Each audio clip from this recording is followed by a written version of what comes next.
ഇന്ന് നമ്മുടെ കൂടെ കുറച്ച് അൺടോൾഡ് സ്റ്റോറീസ് പറയാനുള്ളത്. Hey guys, welcome to Angrish's Kitchen. ഞാൻ തന്നെ പേരിട്ടു ആംഗ്രിഷ്. കൂർക്ക ചെമ്മീൻ, അച്ചിങ്ങ ചെമ്മീൻ, ബീൻസ് ചെമ്മീൻ, പൊട്ടറ്റോ ചെമ്മീൻ. സാമ്പാറിന് പറ്റുന്ന സാമ്പാറും ഇടും. എല്ലാം പറ്റാത്തതുകൊണ്ടായിരിക്കും. അത് ആ ബീഫ് പ്രോപ്പറായിട്ടുള്ള ഇറച്ചി വാങ്ങി അത് പ്രോപ്പറായിട്ട് മാരിനേറ്റ് ചെയ്ത് മൺചട്ടിയിൽ വെച്ചിട്ട് അടപ്പിൽ വെച്ച് കുക്ക് ചെയ്യും ഒരു 4 മണിക്കൂറോളം. ഈ സ്മോക്ക് എല്ലാം അതിൽ കയറി ഇറങ്ങി ഒരു ബ്ലാക്ക് ലെയർ ഫോം ആവും. ബ്രോൻ്റെ വയൽ വെള്ളം വരും. എൻ്റെ വയൽ വെള്ളം ഒരു മണിക്കൂറൊക്കെ കണ്ടിന്യൂസ്ലി വർക്ക് ചെയ്തിട്ടുണ്ട്. 16-17 മണിക്കൂറൊക്കെ വർക്ക് ചെയ്തിട്ടുണ്ട്. ആദ്യം ഞങ്ങൾ രാത്രി 10 മണിക്കാണ് നൈറ്റ് ഷിഫ്റ്റ് കയറുന്നത്. അത് കയറി നമ്മൾ ഇറങ്ങുമ്പോഴേക്കും ഉച്ചയ്ക്ക് 1 മണി 2 മണി എന്തായാലും. എനിക്ക് നല്ല ഫുഡായിട്ട് തോന്നുന്നു. ഞാൻ റിവ്യൂ ഇട്ടു. റിവ്യൂ ഇട്ട് ഒരു 4-5 മാസം കഴിഞ്ഞപ്പോഴേക്ക് എന്നെ വിളിച്ചത് തെറി പറഞ്ഞു. നീ പറഞ്ഞിട്ടാണ് ഞാൻ അവിടെ പോയത്. എൻ്റെ കൂട്ടുകാരെ കൊണ്ട് ഞാൻ നാണം കെട്ടുപോയി. ചില ആൾക്കാർ ഈ കൈപ്പുണ്യം എന്ന് പറഞ്ഞ സംഭവം ചിലർക്ക് ഉണ്ടാവും. ഞാൻ അങ്ങനെ ഒരാളല്ല. ഞാൻ പഠിച്ചതാണ്. ഞാൻ ആ കുക്കിംഗ് സ്കില്ല് പഠിച്ചുണ്ടാക്കിയെടുത്തോ. Hi hello viewers, welcome to our show untold with Ajin. ഇന്ന് നമ്മുടെ കൂടെ കുറച്ച് അൺടോൾഡ് സ്റ്റോറീസ് പറയാനുള്ളത് ഫുഡിനെ കുറിച്ചിട്ടാണ്. നമ്മൾ സോഷ്യൽ മീഡിയയിൽ ഏറ്റവും കൂടുതൽ കാണുന്ന ഫുഡ് ബ്ലോഗേഴ്സിൽ ഒരാളായിട്ടുള്ള ആംഗ്രി ഷെഫാണ്. So let me welcome John Tyson. So thank you so much. ഈ ശരിക്കും എന്താ ഈ ആംഗ്രി ഷെഫ് എന്ന് പറഞ്ഞ പേരും ഭയങ്കര പാഷനായിട്ട് അത് ഫോളോ ചെയ്ത് തുടങ്ങിയത് എപ്പോഴാണ്? ആംഗ്രി ഷെഫ് എന്നുള്ള പേര് എങ്ങനെയോ വന്ന് ചേർന്നതാണ്. വർക്ക് ചെയ്ത് തുടങ്ങിയത് നമ്മൾ ഒരു സൂപ്പർവൈസർ പൊസിഷനിലൊക്കെ വർക്ക് ചെയ്യുമ്പോഴേക്കും ഞാൻ കുറച്ച് ലൗഡായിട്ട് സംസാരിക്കുന്ന ഒരാളാണ്. അപ്പോൾ ഞാൻ എപ്പോഴും ചൂടായിട്ട് ഒരു ഷോർട്ട് ടെമ്പറിൽ നിന്ന് വർക്ക് ചെയ്യുമ്പോഴേക്കും എങ്ങനെ വന്നൊരു പേര് ഞാൻ കേട്ടപ്പോൾ എനിക്ക് തന്നെ ഇഷ്ടപ്പെട്ടു. ആംഗ്രി ഷെഫ് എന്നുള്ള പേര് കൊള്ളാം. പിന്നെ എൻ്റെ ഒരു ഫ്രണ്ടും അവനൊരു ശ്രീലങ്കൻ ഷെഫുണ്ട്. അവൻ ഈ പേര് കീപ്പ് ചെയ്തിട്ടുണ്ടായിരുന്നു. നല്ലൊരു പേര് ആംഗ്രി ഷെഫ്. ഞാൻ ആദ്യം പോയിട്ട് ടാറ്റു ചെയ്തു. അതിനുശേഷം ഞാൻ തന്നെ ഇട്ടു. എനിക്ക് ഞാൻ തന്നെ പേരിട്ടു ആംഗ്രി ഷെഫ്. ശരിക്കും കിച്ചണിൽ വിളിച്ച ആംഗ്രി ഷെഫ് എന്നാണ്? ഇല്ല, എനിക്ക് എൻ്റെ ടൈസൺ എന്നാണ് കൂടുതൽ വിളിക്കുന്നത്. പിന്നെ ഞാൻ തന്നെ എനിക്കിട്ട പേരാണ് ആംഗ്രി ഷെഫ്. പിന്നെ എപ്പോഴോ അറിയാലോ, നമ്മുടെ ഒരു അൾട്ടിമേറ്റ് ഡ്രീം, എല്ലാ ഷെഫുമാരുടെ ഡ്രീം പോലെ തന്നെ എൻ്റെയും ഡ്രീം ഒരു റെസ്റ്റോറൻറ്റ് സ്റ്റാർട്ട് ചെയ്യുന്നതാണ്. അങ്ങനെയാണ് ഒരു ഫസ്റ്റ് ഞാൻ യൂട്യൂബ് ചാനൽ സ്റ്റാർട്ട് ചെയ്യുവാണ്. നേരെ പോയിട്ട് ആംഗ്രി ഷെഫ് കിച്ചൻ്റെ പേരിട്ടു. വൈഫാണ് കുക്ക് റെസ്പോൺസിബിലിറ്റി, എന്തെങ്കിലും ടാഗ് ലൈൻ ആണല്ലോ ഫിനിഷ് ചെയ്യാൻ വേണ്ടിയിട്ട്. അപ്പോൾ വൈഫാണ് വന്നിട്ട് കുക്ക് റെസ്പോൺസിബിലിറ്റി എന്നുള്ളത് ആഡ് ചെയ്തത്. അങ്ങനെ ആംഗ്രി ഷെഫ് കുക്ക് റെസ്പോൺസിബിലിറ്റി എന്നതായി. അതാണ് സത്യം. ഇപ്പോൾ എത്ര വർഷമായി ആക്ച്വലി ഷെഫായിട്ട്? ഞാൻ ഓൾമോസ്റ്റ് 16 to 17 years ആയി. അതൊരു 2 വർഷം ഞാൻ ഇവിടെയാണ് വർക്ക് ചെയ്തിരുന്നത്. ഞാൻ ലൈബ്രറിയിലായിരുന്നു ട്രെയിനിങ് കഴിഞ്ഞത്. അത് കഴിഞ്ഞിട്ട് ഫോർട്ട് കൊച്ചിയിൽ ഒരു 1-2 ചെറിയ റിസോർട്ട് ടൈപ്പിൽ വർക്ക് ചെയ്തിട്ടുണ്ട്. വീണ്ടും ലൈബ്രറിയിലെ സ്റ്റാഫായിട്ട് ജോയിൻ ചെയ്തു. അവിടെ നിന്ന് ദുബായിൽ പോയതാണ്. ദുബായിൽ എനിക്ക് ഓൾമോസ്റ്റ് ഒരു 8-9 പ്രോപ്പർട്ടിയിൽ മിനിമം വർക്ക് ചെയ്തിട്ടുണ്ട്. പല ഹോട്ടൽസിലായിട്ട്, പല ബ്രാൻഡിലായിട്ട്. ഇപ്പോൾ വർക്ക് ചെയ്യുന്നത് ദുബായ് ഇന്റർനാഷണൽ ഹോട്ടൽ എന്ന് പറയും. ദുബായ് എയർപോർട്ട്സിൻ്റെ അകത്താണ് പ്രോപ്പർട്ടി വരുന്നത്. അവിടെയാണ്. ഈ ശരിക്ക് നമ്മൾ ഷെഫ് എന്ന് പറയുമ്പോഴത്തേക്ക് എന്നാണ് നമ്മൾ ആദ്യമായിട്ട് ഈ ഒരു പ്രൊഫഷനായിട്ട് ഇത് കൊണ്ടുപോകാം എന്നുള്ള ഒരു തോട്ട് വന്നു തുടങ്ങിയത്? എനിക്ക് പണ്ട് എൻ്റെ അപ്പച്ചൻ ആക്ച്വലി ഷെഫായിരുന്നു പറഞ്ഞാൽ അപ്പച്ചൻ സ്വർണ്ണപ്പണിക്കാരനായിരുന്നു. UAE ചെന്നിട്ട് അന്നത്തെ ഇതുകൊണ്ട് ഹോട്ടലിൽ ജോയിൻ ചെയ്തു, പഠിച്ചു, അങ്ങനെ ഷെഫായ ഒരാളാണ്. അപ്പോൾ അപ്പച്ചൻ അവിടെ ആയതുകൊണ്ട് തന്നെ എൻ്റെ ചേട്ടൻ പഠിച്ചു. ചേട്ടനെ ദുബായിൽ കൊണ്ടുപോയി. അങ്ങനെ ചേട്ടൻ ഷെഫാണ്. അപ്പോൾ എങ്ങനെയെങ്കിലും ദുബായിൽ പോകണം, ആ ഒരു രീതിയിലാണ് ഞാൻ ഓക്കെ ഇത് പഠിച്ചിട്ടുണ്ടെങ്കിൽ തിരിച്ചെന്നാൽ അപ്പം കൊണ്ടുപോകും എന്ന് പറഞ്ഞ രീതിയിലാണ് ഇത് പഠിച്ചത്. അപ്പോൾ എന്നെ കൊണ്ടുവന്നതിൻ്റെ ഒരു ഫ്രണ്ടാട്ടോ. അങ്ങനെ പോയി പഠിച്ചു, അങ്ങനെ സ്റ്റാർട്ട് ചെയ്തു. ഇനീഷ്യലി ഞാൻ പഠിക്കുമ്പോഴേക്കും എനിക്കൊരു ജോലി എന്നുള്ളത് ഉണ്ടായിരുന്നുള്ളൂ. ആദ്യം പഠിച്ചു ഞാനൊരു 2 വർഷം വർക്ക് ചെയ്തു. ഞാൻ വർക്ക് ചെയ്തത് കൂടുതലും ബുച്ചറി ആയിരുന്നു. മീറ്റ് സെക്ഷനാണ് ഞാൻ ഹാൻഡിൽ ചെയ്തിരുന്നത്. അപ്പോൾ അതുവരെ എനിക്ക് ജോലിയുള്ളൂ. അങ്ങനെയാണ് വേറൊരു യൂറോപ്യൻ ഒരു ഐറിഷ് ഷെഫ് ഉണ്ടായിരുന്നു. പുള്ളിനെ പരിചയപ്പെടുന്നത്. പുള്ളിയാണ് ഹോട്ട് കിച്ചണിലേക്ക്, അതായത് കുക്കിംഗ് എന്നുള്ള ഇതിലേക്ക് മാറ്റുന്നതും. അതിനുശേഷം ഭയങ്കര പാഷനേറ്റായി. അതിനുവേണ്ടി ഞാൻ മെനക്കെട്ടിരുന്നു, പഠിച്ചു. ഇപ്പം ഇവിടെ ചെറുപ്പം പോലെ ഇങ്ങനെ പാചക പരീക്ഷണമൊക്കെ ഉണ്ടായിരുന്നു? അപ്പോൾ ഇല്ലില്ല, ചെറുപ്പം ഞാൻ കൂടുതൽ ഇലക്ട്രോണിക്സ് പരമായിട്ടുള്ള കാര്യങ്ങൾ വീട്ടിൽ അമ്മച്ച് ചെറുപ്പം പോലെ നമ്മൾ എന്തെങ്കിലും ചെയ്യിക്കുമായിരുന്നു. വീട്ടിൽ മിനിമലായിട്ടുള്ള ജോലികളല്ലേ, ചപ്പാത്തി ഉണ്ടാക്കുക, മട്ടക്കറി ഉണ്ടാക്കുക, അതൊക്കെ നമുക്ക് ചെറുപ്പം പോലെ അറിയായിരുന്നു. വീട്ടിൽ അമ്മച്ചിയാണ് അതിൻ്റെയൊക്കെ ബേസിക് പഠിപ്പിച്ചു പറഞ്ഞാൽ വീട്ടിൽ അമ്മച്ചിയും അപ്പച്ചൻ പുറത്തായിരുന്നു. അപ്പോൾ വീട്ടിൽ അമ്മച്ചും ഞങ്ങളും ഉണ്ടായിരുന്നു. അപ്പം അമ്മനെ ഹെൽപ്പ് ചെയ്യാൻ വേറെ ആരും ഇല്ല, നമ്മളൊക്കെ തന്നെ അങ്ങോട്ട് ചെയ്യും. അത് തന്നെ ഈ ശരിക്കും പറഞ്ഞപ്പോൾ ഷെഫിന്റെ വീഡിയോസ് കാണുമ്പോൾ എപ്പോഴും തോന്നിയിട്ടുള്ള കാര്യം, അതായത് ഷെഫ് ശരിക്കും ഷെഫാണെങ്കിൽ കൂടെ നാടൻ ഡിഷിൽ ഒരുപാട് ട്രൈ ചെയ്യുന്ന ആൾ കൂടെയുള്ളു. ഇപ്പം പ്രത്യേകിച്ച് മീൻകറി, ചെമ്മീൻ. കാരണം ഇപ്പോൾ പ്രോപ്പർലി കൊച്ചിക്കാരൻ കൂടെ ആയതുകൊണ്ട് കൊച്ചിക്കാർക്ക് വേറെ സ്ഥലത്ത് മീനൊക്കെ കഴിച്ച് കഴിഞ്ഞാൽ അത്ര സാറ്റിസ്ഫൈ ആവാനുള്ള സാധ്യതകൾ കുറവാണ്. പ്രത്യേകിച്ച് മീനിനേക്കാളും കൂടുതൽ എനിക്ക് ഫീൽ ചെയ്തിരിക്കുന്നത് ചെമ്മീനാണ്. നമ്മൾ കിട്ടുന്ന ചെറിയ ചെമ്മീനുണ്ടല്ലോ, അതിന്റെ ഒരു ഫ്ലേവർ. ഇപ്പോൾ UAE സുരേഷ് ഗോപി പറഞ്ഞ ചെറിയ ചെമ്മീൻ നമുക്കൊരു വീക്ക്നെസ്. അപ്പം ഞാൻ പറഞ്ഞല്ലോ, എൻ്റെ വീട്ടിലൊക്കെ വർഷത്തിലെ എല്ലാ ദിവസവും ചെമ്മീൻ ഫ്രിഡ്ജിനുണ്ടാവും. ചെമ്മീനില്ലാത്ത ദിവസങ്ങൾ എൻ്റെ വീട്ടിലില്ല. അപ്പം അത് കഴിച്ച് ശീലിച്ചുകൊണ്ട് തന്നെ നമ്മുടെ ചെമ്മീനൊരു പ്രത്യേക ഒരു ഫ്ലേവർ ഉണ്ട്. എന്താണെന്ന് എനിക്ക് അറിഞ്ഞോളൂ. പുറത്ത് പോയി ചെമ്മീൻ വലുതായിരിക്കും, ബട്ട് നമുക്ക് ആ സെയിം ഫീല് കിട്ടാറില്ല. എന്തോ ഒരു ഡിഫറൻസ് ഉണ്ട്. അതുകൊണ്ടാണ് ചെമ്മീൻ കുറച്ച് ചെമ്മീൻ നമ്മൾ പറഞ്ഞില്ല ഈ ജനിച്ച വാഴപ്പിണ്ടിയില് ചെമ്മീനൊക്കെ ഇട്ട് വാഴക്കൂമ്പ് വാഴക്കൂമ്പ് ചെമ്മീൻ, കൂർക്ക ചെമ്മീൻ, അച്ചിങ്ങ ചെമ്മീൻ, ബീൻസ് ചെമ്മീൻ, പൊട്ടറ്റോ ചെമ്മീൻ. കൊച്ചിക്കാർക്ക് എല്ലാവർക്കും ചെമ്മീനാണ്. പ്രത്യേകിച്ച് ഞങ്ങൾ അങ്ങോട്ട് വന്നിട്ടുണ്ടെങ്കിൽ എൻ്റെ അമ്മച്ചി, അമ്മൂമ്മ, അമ്മയ്ക്ക് എല്ലാവർക്കും ചെമ്മീനില്ലാതെ പച്ചക്കറി വെക്കാൻ അറിയാൻ പാടില്ല. അവർ സദ്യയിലുള്ള പച്ചക്കറി, അത് അവിയൽ ഇതിലൊക്കെ മാത്രമാണ് ചെമ്മീൻ ഇല്ലാതെ വെക്കുന്നത്. ബാക്കി എല്ലാത്തിനും ചെമ്മീനിടും. സാമ്പാറിനെ പറ്റുന്ന സാമ്പാറിലും ഇടും. എല്ലാം പറ്റാത്തതുകൊണ്ടായിരിക്കും. ഈ ഇപ്പുറത്ത് വന്ന ബീഫ് നന്നായിട്ട് ഇത് ചെയ്യുന്നത്. അപ്പോൾ ഞാൻ എൻ്റെ സ്കൂളിലൊക്കെ പണ്ട് പഠിക്കുമ്പോൾ ഇപ്പോഴാണ് കുക്കർ ബീഫ് അല്ലെങ്കിൽ വേവിച്ച ബീഫ് ഭയങ്കര ട്രെൻഡാണ്. പക്ഷെ കൊച്ചിയിൽ പൊതുവെ എല്ലാ വീടുകളിലെ സൺഡേയിൽ എപ്പോഴും വേവിച്ച ബീഫായിരിക്കും അതിൻ്റെ ഇടുന്നത്. പിന്നെ എപ്പോഴാണ് വേവിച്ച ബീഫിന്റെ ഇമ്പാക്ട് പിന്നീട് കിട്ടിയിരുന്നത്? ഇല്ല, ഞങ്ങൾ അന്നും ഇന്ന ചെറുപ്പം നമ്മളൊരു ഓർമ്മ വെച്ച കാലം മുതൽ കഴിക്കുന്ന സാധനമാണ് ബീഫ്. ഇപ്പോൾ സോഷ്യൽ മീഡിയ വന്നപ്പോഴേക്കും ആൾക്കാർ അറിഞ്ഞു തുടങ്ങിയെന്നുള്ളൂ. ഞങ്ങൾ ജനിച്ച കാലം മുതൽ കഴിക്കുന്ന സാധനമാണ് പുട്ടും ബീഫും. അറിയാലോ, എൻ്റെ വീട്ടിലേക്കെല്ലാം ഒരു മെനു പാറ്റേൺ ഓൾമോസ്റ്റ് സിമിലർ ആയിരിക്കും. ബ്രേക്ക്ഫാസ്റ്റ് ചിലപ്പോൾ ചോറ് മസ്റ്റാണ്. ചോറ്, എന്തെങ്കിലും ഒരു പയറോ പരിപ്പോ, എന്തെങ്കിലും മീൻകറി ഉണ്ടെങ്കിൽ മീൻകറി. ഉച്ചക്ക് മീൻകറി മസ്റ്റ്, മീൻകറി പ്ലസ് ഒരു തോരൻ, എന്തെങ്കിലും പച്ചക്കറി. ഈവനിങ്ങിൽ മീൻകറി തന്നെ. എല്ലാ 3 നേരം നമ്മൾ ചോറാണ് കഴിക്കുന്നത്. സൺഡേ മാത്രം പുട്ടും ബീഫില്ലെങ്കിൽ ഉണ്ടായാൽ മാത്രമേ സൺഡേ ആയിട്ട് നമുക്ക് ഇങ്ങനെ കാണാൻ പറ്റത്തുള്ളൂ. അതിനോട് ബ്രെഡ് എന്തെങ്കിലും അല്ല, ബ്രെഡ് സ്റ്റൂ ഒക്കെ വരുന്നത് നമ്മൾ എന്തെങ്കിലും ഫംഗ്ഷൻസ് വരും. ബ്രെഡ് സ്റ്റൂ ഉണ്ട്. ബ്രെഡ് സ്റ്റൂ വരുന്നത് നമുക്ക് ക്രിസ്മസ് എന്നാൽ സ്പെഷ്യൽ ഡേയ്സ് ഉണ്ടല്ലോ, ഒക്കേഷൻസിന് മാത്രമാണ് കൂടുതലും ബ്രെഡ് പ്രിഫർ ചെയ്യുന്നത്. ഗോട്ട് എന്ന് പറയുന്നത് ഗോട്ട് ഫുഡ് പുട്ടാണ്. പുട്ടും ബീഫുമാണ് കൊച്ചിക്കാരുടെ ഒരു ഞായറാഴ്ചത്തെ ബ്രേക്ക്ഫാസ്റ്റിലൊരു 80-90% ഇപ്പോൾ പുട്ടായിരിക്കും. ഉച്ചയ്ക്ക് ബീഫ് കറി അല്ലെങ്കിൽ ഞങ്ങൾ സ്വന്തം വിനാരി ഇറച്ചി അല്ലെങ്കിൽ ബീഫ് വിന്താലു, അത് കൊച്ചി ഭാഗത്തോട്ട് ഭയങ്കര ഫേമസ് ആണ്. അത് മോരുകറി, തോരൻ, അച്ചാറ്, ചോറ്. രാത്രി രാത്രി അത് തന്നെ. ഈ ദുബായിലൊക്കെ പോയ സമയത്ത് ഇതൊക്കെ മിസ് ചെയ്തിട്ടുണ്ടായിരുന്നു. യു എയിൽ പോയ സമയത്ത് യെസ്. ആദ്യ കാലങ്ങളിൽ അറിയാലോ, നമ്മൾ ആദ്യം ചെല്ലുമ്പോഴേക്കും നമുക്ക് അതിനുള്ള ഫെസിലിറ്റീസ് ഒന്നും ഉണ്ടാവില്ല. ഇതുപോലെ കുക്ക് ചെയ്യാൻ പറ്റത്തില്ല. ഞാൻ ആദ്യം ചെന്നിട്ട് താമസിക്കുന്നത് ഷാർജയിലായിരുന്നു. ഒരു അപ്പാർട്ട്മെന്റിൽ നമ്മളൊരു 9 പേരാണ്. ഈ കൊച്ചി ഭാഗത്ത് നിന്ന് ആക്ച്വലി ആൾക്കാർ വളരെ കുറവാണ് യു എയിൽ. കൂടുതലും മലപ്പുറം ആ സൈഡിൽ ആൾക്കാരുള്ളത്. അപ്പോൾ നമ്മുടെ ആ ഫുഡ് കിട്ടാനായിട്ട് കുറച്ച് പാടായിരുന്നു. പിന്നെ എന്തെങ്കിലും കഴിക്കുക, ആ സമയത്ത് നമുക്ക് സർവൈവൽ ആണല്ലോ. ലക്ഷറിയസ് ആയിട്ട് കഴിക്കുക അല്ലെങ്കിൽ വയറുനിറച്ച് കഴിക്കുക എന്നല്ലാതെ നമുക്ക് കിട്ടുന്ന ചെറിയ ശമ്പളം കൊണ്ട് നല്ലോണം അത് പരമാവധി ചെയ്യുക, വീട്ടിലേക്ക് അയച്ചു കൊടുക്കുക, ആ ഒരു സെറ്റപ്പ് ആയിരുന്നു. പിന്നെ നമുക്ക് എന്നാണോ അതിനൊരു എല്ലാം കിട്ടിക്കഴിഞ്ഞപ്പോഴേക്കും കുക്ക് ചെയ്യാൻ തുടങ്ങി. ഈ ഷെഫിന്റെ ഫാമിലി ലൈഫിലെ ഈ കുക്കിങ്ങിന്റെ ഇമ്പാക്ട് എന്തോരുണ്ട് ആഫ്റ്റർ മാരേജ് ഒക്കെ? ആഫ്റ്റർ മാരേജ് ഓക്കെ, ഞാൻ അത് വൈഫിൻ്റെ ഇത് പറയേണ്ടി വരും. അവർ വിചാരിക്കുന്നത് ഓക്കെ ഞാൻ ഷെഫായതുകൊണ്ട് ഞാൻ കുക്ക് ചെയ്യും എന്ന രീതിയിലാണ്. ബട്ട് അങ്ങനെയല്ല, അത് നടക്കാറില്ല.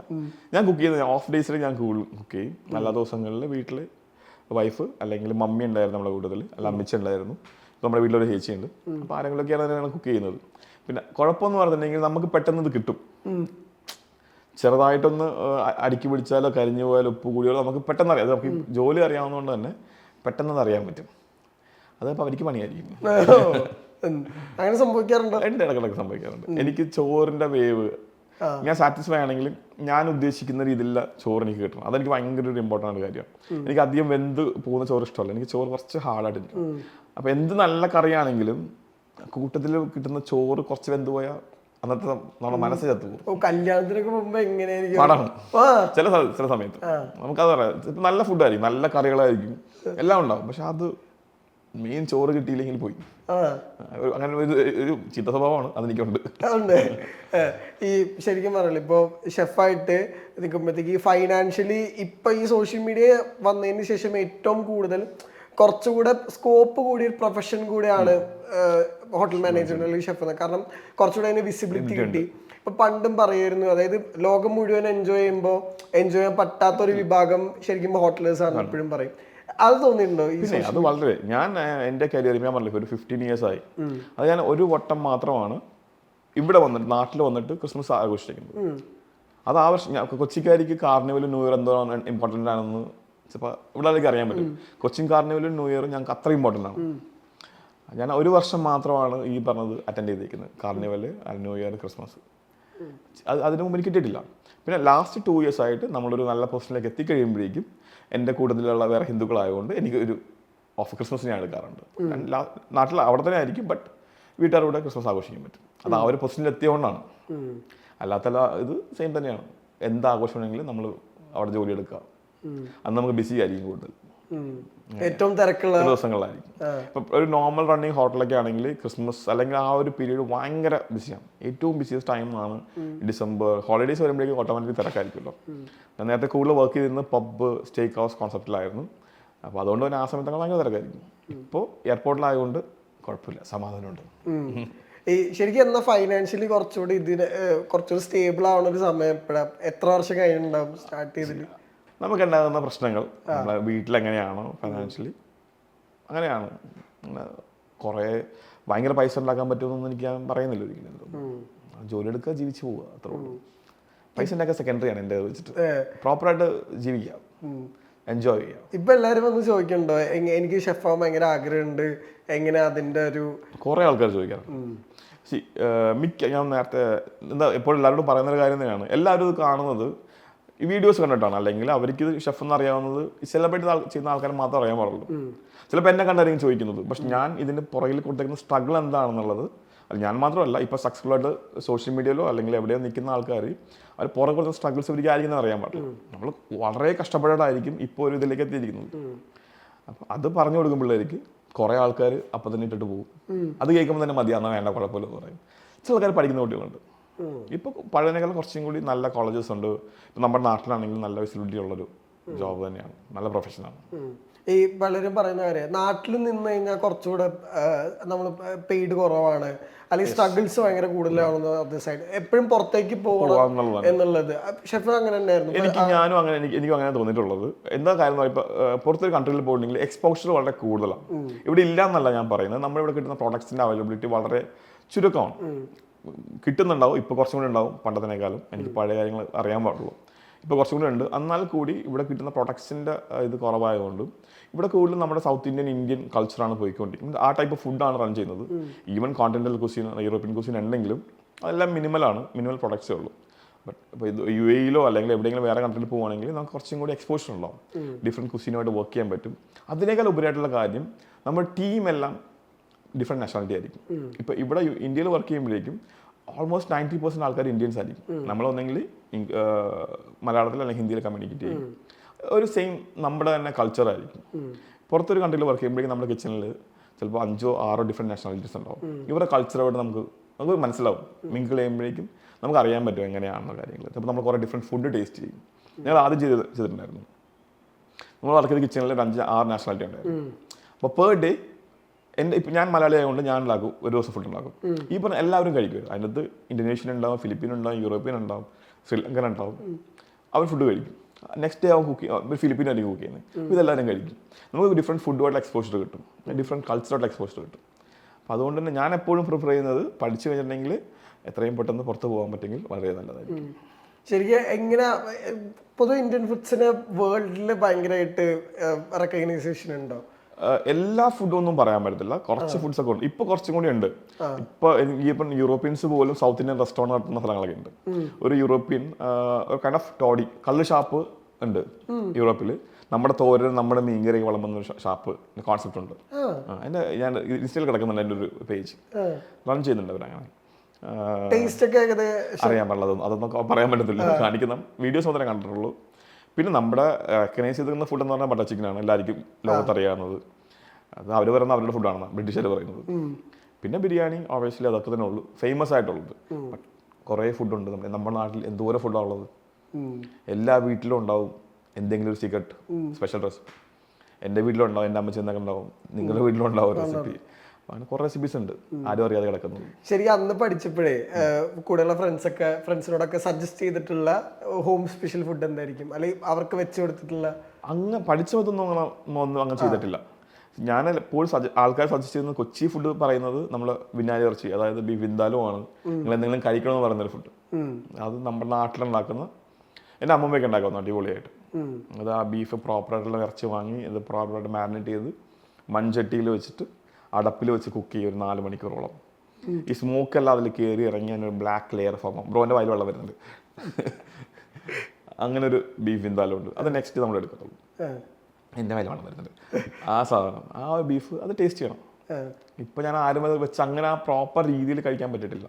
ഇവൻ എൻ്റെ അമ്മച്ചി കുക്ക് ചെയ്താൽ പോലും ആ ഒരു ടേസ്റ്റ് വരാറില്ല. അന്ന് കഴിച്ച ടേസ്റ്റ് ചിലപ്പോൾ അന്നത് കിട്ടുന്ന പ്രൊഡക്ട്സിൻ്റെ ആയിരിക്കാം, ഇൻഗ്രീഡിയൻസിൻ്റെ ആയിരിക്കും, അല്ലെങ്കിൽ അവരുടെ വേ ഓഫ് കുക്കിങ്ങിൻ്റെ ആയിരിക്കാം. ബട്ട് അത് റീക്രിയേറ്റ് ചെയ്യാൻ ഞാൻ കുറെ ശ്രമിച്ചിട്ടുണ്ട്, പക്ഷെ നടന്നിട്ടില്ല.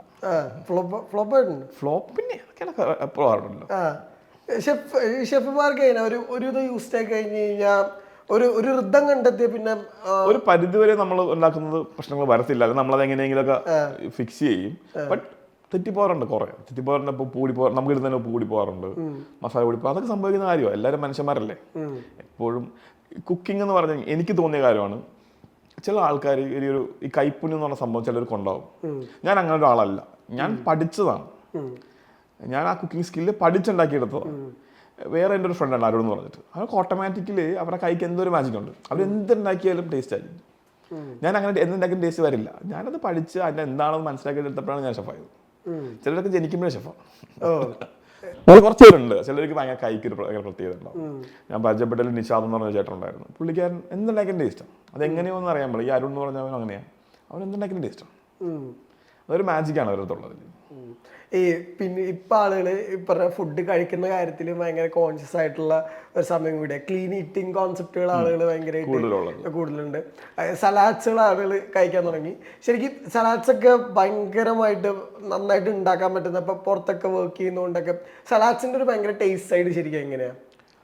എപ്പോഴും ഇതിൻ്റെ ടേസ്റ്റ് ബാലൻസ് ചെയ്യണം എന്നുള്ള ഞാൻ പറയുന്നത്. അതായത് നമ്മുടെ പാലറ്റിലെല്ലാം ടേസ്റ്റ് ബഡ്സും ബാലൻസ് ചെയ്യുക. അതായത് സവർ, സ്വീറ്റ്, സോൾട്ട്നെസ്, അതെല്ലാം ബാലൻസ് ചെയ്യാൻ തന്നെ നമ്മൾ നല്ല ഫീലായിട്ട് തോന്നും, ടേസ്റ്റി ആയിട്ട് തോന്നും. പിന്നെ മെയിനായിട്ട് ടെക്സ്ചേഴ്സ്, ഒരു സോഫ്റ്റ്, ഒരു ഹാർഡ്, ഒരു ക്രഞ്ചിയൊക്കെ വരുമ്പോഴേക്കുമാണ് സാലഡിൻ്റെ ഒരു എന്താ പറയുന്നത്, ഒരു കഴിച്ച ഫീലിംഗ് ഉണ്ടാകത്തുള്ളൂ. ഇപ്പോൾ നമ്മൾ ഈ തായ് സലാഡൊക്കെ കണ്ടിട്ടുണ്ടെങ്കിൽ, തായ് സലാഡ് നോക്കിയിട്ടുണ്ടെങ്കിൽ അറിയാൻ പറ്റും, അത് സ്വീറ്റ് ആയിരിക്കും, ഒരു ഉമാമി ഫ്ലേവർ ഉണ്ടാവും, സവർനെസ് ഉണ്ടാവും, സോൾട്ട്നെസ് ഉണ്ടാവും. പ്ലസ് അതിൽ ഉപയോഗിക്കുന്ന വെജിറ്റബിൾസ് ഗ്രീൻ പപ്പായ, മാംഗോ, അല്ലെങ്കിൽ ക്യാരറ്റ്, ടൊമാറ്റോ, അപ്പോൾ എല്ലാത്തിനും ഡിഫറെൻറ്റ് ടെക്സ്ചേഴ്സാണ്. പിന്നെ അതിലൊരു പീനട്ട്സ് ആഡ് ചെയ്യും. എന്തിനാണ് ആ ക്രഞ്ച് കിട്ടാൻ വേണ്ടിയിട്ട്. ഇത് വരുമ്പോഴാണ് അത് ബാലൻസ് ആകുന്നത്. അപ്പോൾ ഞാൻ സാലഡ് ഉണ്ടാക്കുമ്പോൾ എപ്പോഴും ഞാൻ പ്രിഫർ ചെയ്യുന്നത് ലാസ്റ്റ് എന്തെങ്കിലും ഒരു ക്രഞ്ച് ആഡ് ചെയ്യാനായിട്ട് നോക്കാറുണ്ട്, ഒരു ക്രഞ്ചി ആസ്പെക്ട്. ഈ ഹെൽത്തി ഡയറ്റ് ശരിക്കും എങ്ങനെയാണ് ഷെഫ് ഡയറ്റ് ചെയ്യാറുണ്ട്? ഞാൻ അറിയില്ല, ഞാൻ ഡയറ്റ് ചെയ്യാറില്ല. ഞാൻ കുറേ ഡയറ്റ് ചെയ്യും, 6 ദിവസം ഡയറ്റ് ചെയ്യും, 6 ദിവസം ഞാൻ അതെല്ലാം ബ്രേക്ക് ചെയ്തിട്ട് ഭക്ഷണം കഴിക്കും. അങ്ങനെയാണ് ശരിക്കും ഷെഫായിട്ട് എടുക്കുമ്പോൾ ഡയറ്റ് അല്ല അങ്ങനത്തെ കാര്യങ്ങൾ കുറച്ച് ബുദ്ധിമുട്ടായിരിക്കുമല്ലോ സൈഡിൽ ഭയങ്കരമായിട്ട് മെയിൻറ്റെയിൻ ചെയ്ത് കൊണ്ടുപോകാൻ. ആണ് അറിയാം. നമ്മൾ കിച്ചണിൽ വർക്ക് ചെയ്യുമ്പോഴേക്കും, അതായത് ഒരു പൊസിഷൻ കഴിയുമ്പോഴേക്കും നമ്മുടെ കിച്ചണിലേക്കുള്ള ഫിസിക്കലി വർക്ക് വളരെ കുറവായിരിക്കും. നമ്മൾ മാനേജ്മെന്റ് സൈഡായിരിക്കും കൂടുതൽ ഹാൻഡിൽ ചെയ്യുന്നത്. നമ്മളൊരു ഓപ്പറേഷൻ സൈഡിൽ കിച്ചണിൽ കണ്ടിന്യൂസ് വർക്ക് ചെയ്യുമ്പോഴേക്കും നമ്മൾ ഡ്യൂട്ടി ടൈമിങ്സും നമ്മുടെ മീൽ ടൈമിങ്സും എല്ലാം മാറി മറിഞ്ഞൊക്കെ ഇരിക്കുന്നത്. ചിലപ്പോൾ നമ്മളൊരു ആഫ്റ്റർനൂൺ ഷിഫ്റ്റാണ് ചെയ്യുന്നെങ്കിൽ നമ്മൾ ലഞ്ച് ചിലപ്പോൾ കഴിക്കാൻ പറ്റത്തില്ല. നമ്മൾ 1 മണിക്ക് കഴിച്ചിട്ടുണ്ടെങ്കിൽ ഇപ്പോൾ നമ്മൾ ആഫ്റ്റർ ഷിഫ്റ്റ് ഞാൻ വർക്ക് ചെയ്തുകൊണ്ടിരിക്കുമ്പോഴേക്കും എൻ്റെ ഡ്യൂട്ടി സ്റ്റാർട്ട് ചെയ്യുന്നത് 2 o'clock. അപ്പോൾ ഞാൻ 1:30 ലഞ്ച് കഴിച്ചു. എൻ്റെ ഡിന്നർ ടൈമിങ് 5:30 ആണ്. പക്ഷെ നമുക്ക് ഏർലി ഡിന്നർ കഴിച്ചാലും മാത്രമേ നമ്മുടെ സർവീസിൽ നമുക്ക് 6:30 ആകുമ്പോഴേക്കും സെറ്റ് ചെയ്ത് നിൽക്കാൻ പറ്റത്തുള്ളൂ. നമ്മൾ ഏർലി അപ്പോൾ നമുക്ക് വിശക്കാൻ ആ സമയം ഉണ്ടാവില്ല, നമ്മൾ ചായ കുടിക്കും, അവിടെ നിൽക്കും. പിന്നെ നമ്മൾ സർവീസ് ആകുമ്പോഴേക്കും നമുക്കൊരു ചായ കുടിക്കും, ഒന്നിനും സമയം കിട്ടത്തില്ല, കംപ്ലീറ്റ്ലി ബിസി. 10:30 11 o'clock ആകുമ്പോൾ സർവീസ് കഴിഞ്ഞ് നമ്മളെല്ലാം അറേഞ്ച് ചെയ്ത് വീട്ടിൽ പോയി എന്നിട്ടായിരിക്കും നമ്മൾ കുക്ക് ചെയ്യാൻ തുടങ്ങുന്നത്. അപ്പോൾ നമ്മൾ ഡിന്നർ കഴിക്കുമ്പോഴേക്കും late dinner, like 3 o'clock 2 o'clock പാചകത്തിൽ ഭക്ഷണം കഴിക്കുന്നത്. അപ്പോൾ നമ്മുടെ ആ ഒരു പാറ്റേൺ കുറച്ച് പാടാണ്. അപ്പോൾ അതുകൊണ്ട് തന്നെയാണ് കൂടുതൽ ഷെഫുമാർ കുറച്ച് വണ്ണം വെച്ച് സെറ്റായിട്ടിരിക്കുന്നത്. മീൻസ് മീൽ ടൈമിങ്സ്, അവർ കിട്ടുന്ന റെസ്റ്റ് ടൈമിങ്സ് എല്ലാം മാറി മറിഞ്ഞൊക്കെ ഇരിക്കും. എത്ര മണിക്കൂറൊക്കെ കണ്ടിന്യൂസ്ലി വർക്ക് ചെയ്തിട്ടുണ്ട്? 16-17 മണിക്കൂറൊക്കെ വർക്ക് ചെയ്തിട്ടുണ്ട് ആദ്യകാലത്ത്. ഇല്ല, ഇവിടെയൊക്കെ വർക്ക് ചെയ്യുമ്പോഴേക്കും ലേബർ ഡേയിലൊക്കെ ഒരു ട്രെയിനിയുടെ, ഞാൻ ട്രെയിനിങ് സമയത്ത് കേട്ടോ, ഒരു ട്രെയിനിങ് സ്റ്റാഫിൻ്റെ minimum duty timing is 12 hours. Minimum duty 9 to 9, 12 hours ആണ് മിനിമം ഡ്യൂട്ടി ടൈമിംഗ്. അത് കണ്ടിന്യൂ ചെയ്ത് ഇപ്പോൾ വീക്കെൻഡ് ബ്രഞ്ച് ടൈമൊക്കെ ആണെങ്കിൽ ഞങ്ങൾ രാത്രി 10 മണിക്കാണ് നൈറ്റ് ഷിഫ്റ്റ് കയറുന്നത്, 10-11 ആണ്. അത് കയറിയിട്ട് നമ്മൾ ഇറങ്ങുമ്പോഴേക്കും ഉച്ചയ്ക്ക് 1 മണി 2 മണി എന്തായാലും ആവും. ഇത് സെറ്റ് 1 മണിക്ക് ബ്രഞ്ച് സ്റ്റാർട്ട് ചെയ്യുന്നത്. അപ്പോൾ ബ്രഞ്ച് സെറ്റ് ചെയ്ത് സ്റ്റാർട്ട് ചെയ്തിട്ട് വന്നാൽ പോകാൻ പറ്റത്തുള്ളൂ. അപ്പോൾ 1 മണി 2 മണി വരെയൊക്കെ ആവും. അത് ആ സമയത്ത്. പിന്നീട് അങ്ങോട്ട് അറിയാം, ഫെസ്റ്റിവൽ സീസണൊക്കെ വരുമ്പോഴേക്കും നമ്മൾ കണ്ടിന്യൂസ് വർക്ക് ചെയ്യേണ്ടി വരും. ഈ പുറത്താകുമ്പോഴും കുറച്ച് ടൈമിങ്ങിന് കുറച്ച് പഞ്ചൽ അങ്ങനത്തെ അങ്ങനെ എല്ലായിടത്തും സ്റ്റാർട്ടിങ് ടൈമിങ് പഞ്ചലാണ്. സ്റ്റാർട്ട് ചെയ്യുന്നത് ഇറങ്ങുന്ന ടൈം മാത്രമേ മാറി പറഞ്ഞൊക്കെ പോകത്തുള്ളൂ. അത് എന്താണോ പ്രോപ്പർട്ടി അവരുടെ പോളിസീസ് ഉണ്ടാവും. ചിലത് ഭയങ്കര സ്ട്രോങ് ആയിരിക്കും, സമയത്ത് പോകണം എന്നതിൽ ഇതെല്ലാം ഉണ്ടാവും. പിന്നെ അങ്ങനെയാണ് ചില സ്ഥലത്ത് ഉണ്ടാകുന്നത്. ചില സ്ഥലത്ത് കണ്ടിന്യൂസ് വർക്കിംഗ് ആയിരിക്കും. അങ്ങനെയാണെങ്കിൽ നമ്മൾ 14-15 മണിക്കൂറൊക്കെ വർക്ക് ചെയ്യേണ്ടി വരും. അതെല്ലാം സിറ്റുവേഷനാണ്. പിന്നെ അങ്ങനെ വർക്ക് ചെയ്ത് പോകും. നമ്മൾ ആ ഒരു സർവീസിൻ്റെ അകത്ത് നിൽക്കുന്നെങ്കിൽ ഓട്ടോമാറ്റിക്കലി ആ ഒരു ഫ്ലോ ഫ്ലോയിലാണ് പോകും. ശരിക്കും എന്നാ ഈ കണ്ടന്റ് ക്രിയേഷനിലേക്ക് ഭയങ്കരമായിട്ട് ടൈം ഇൻവെസ്റ്റ് ചെയ്യണം? കാരണം ഇതിന് ഭയങ്കര പ്രോസസ്സാണല്ലോ, ടൈം ഇൻവെസ്റ്റ് ചെയ്യണം. നമ്മൾ ഈ പറഞ്ഞ അതിനകത്ത് ചെറിയൊരു മണി സൈഡും ഇൻവെസ്റ്റ്മെന്റ് ഉണ്ട് അതിനകത്ത്. ഇതിൽ ഞാൻ നേരത്തെ പറഞ്ഞ പോലെ തന്നെ ഞാനിത് സ്റ്റാർട്ട് ചെയ്തത് ഞാനൊരു റെസ്റ്റോറൻറ്റ് തുടങ്ങുമ്പോഴേക്കും അതിനൊരു ആഡ് എന്ന രീതിയിൽ, അല്ലെങ്കിൽ ഞാൻ റെസ്റ്റോറൻറ്റ് സ്റ്റാർട്ട് ചെയ്യുമ്പോഴേക്കും ആൾക്കാർക്ക് ഒരു ഞാനൊരാളുണ്ട് എന്നറിയണമല്ലോ. അതിനുവേണ്ടിയാണ് ഞാൻ യൂട്യൂബിൽ ആദ്യം ആക്ച്വലി സോഷ്യൽ വീഡിയോ പോസ്റ്റ് തുടങ്ങിയത്. ബട്ട് അത് ഒട്ടും വർക്കായില്ല, അത് വളരെ ഫ്ലോപ്പായിരുന്നു. ഞാൻ അതിനുശേഷം ഈ കൊറോണ സമയത്ത് എല്ലാവരും ഇട്ട പോലെ ഞാനും കുറച്ച് വീഡിയോ ഇട്ടു, കുറച്ച് പേരെ കണ്ടു തുടങ്ങി. പിന്നെ ഞാൻ കൊറോണയ്ക്ക് ഇവിടെ വന്നിട്ടുണ്ടായിരുന്നു, നാട്ടിലായിരുന്നു കുറച്ചാൾ. പിന്നെ തിരിച്ചു പോയി, ഒന്നും ചെയ്തിട്ടുണ്ടായിരുന്നില്ല, കുറച്ചാളത് അങ്ങനെ പോയി. യൂട്യൂബ് അങ്ങനെ പോയി. അതിനെപ്പോഴും ടിക്ടോക്ക് വന്നത് നാട്ടിൽ, അവിടെ അപ്പോൾ ടിക്ടോക്കിൽ കുറച്ച് വീഡിയോസ് ഇട്ട് തുടങ്ങി.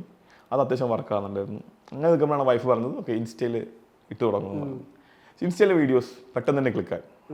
ഇൻസ്റ്റ അക്കൗണ്ട് ഉണ്ടായെങ്കിലും ഞാൻ വീഡിയോ ഇട്ടൊരു 10-15 വീഡിയോ ആയപ്പോൾ തന്നെ അത്യാവശ്യം നല്ല റീച്ചായി. വിത്തിൻ 3-4 months നമ്മളൊരു 100K ഫോളോവേഴ്സ് വന്നു. പിന്നെ അതങ്ങനെ പോയി. അപ്പം ഇത് വന്ന് ആൾക്കാർ കാണുന്നത് നമ്മളെ റെക്കഗ്നൈസ് തുടങ്ങിയപ്പോഴേക്കും നമുക്കൊരു സന്തോഷം. ഫസ്റ്റ് ഇപ്പം കുറച്ച് കഴിയുമ്പോഴത്തേക്കും ഫീഡ്ബാക്സ് വരുമല്ലോ, പക്ഷെ ഇതെങ്ങനെ ഉണ്ടാക്കണേന്നൊക്കെ ചോദിച്ചിട്ട് അത് ഭയങ്കര മോട്ടിവേഷനായി. പിന്നെ കുക്ക് ചെയ്യാൻ വേണ്ടിയിട്ട് ആൾക്കാർ ചില സമയത്ത് ചില ആൾക്കാരോട് നമ്മൾ കണ്ടിന്യൂസ് അന്ന് മുതൽ ഇന്ന് വരെ വീഡിയോ കാണുന്ന കുറച്ച് ആൾക്കാരൊക്കെ ഉണ്ട്.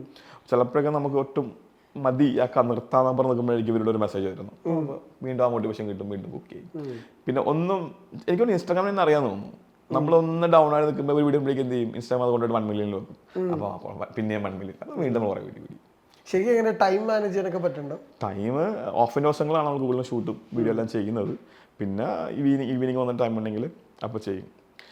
അധികം വീഡിയോസ് ഒക്കെ ചെയ്യുന്നുണ്ടെങ്കിൽ ഞാൻ ആദ്യ കാലത്തെല്ലാം ഡെയിലി വീഡിയോ പോസ്റ്റ് ചെയ്യുമായിരുന്നു. ഡെയിലി എല്ലാ ദിവസവും തന്നെ വീഡിയോ പോസ്റ്റ് ചെയ്യും. അങ്ങനെ ചെയ്യുമ്പോഴേക്കും ഒന്നെങ്കിൽ വീക്കെൻഡിൽ ഒരു 5 വീഡിയോ ഒക്കെ ഷൂട്ട് ചെയ്യും. പിന്നെ ഇൻ ബിറ്റ്വീൻ സമയമുള്ള പോലെ 1-2 വീഡിയോ ചെയ്യും. അപ്പം നമ്മൾ ഡെയിലി മാനേജ് ചെയ്യാൻ പറ്റത്തുള്ളൂ. ഇപ്പോൾ വീഡിയോസിനെണ്ണം കുറച്ച് കുറവാണ്. ഈ 2 മാസമായിട്ട് ബ്രേക്ക് വരുന്നുണ്ട്. അത് ഞാൻ ചിലപ്പോൾ ബ്രേക്ക് എടുക്കും.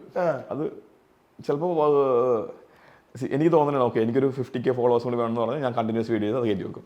എന്നിട്ട് ഞാൻ 1 മാസം ബ്രേക്ക് എടുക്കും. പിന്നെ 1 മാസം ഞാൻ ഒന്നും ചെയ്യില്ല, ഇടയ്ക്ക് 1-2 വീഡിയോ ഇട്ടിട്ട്.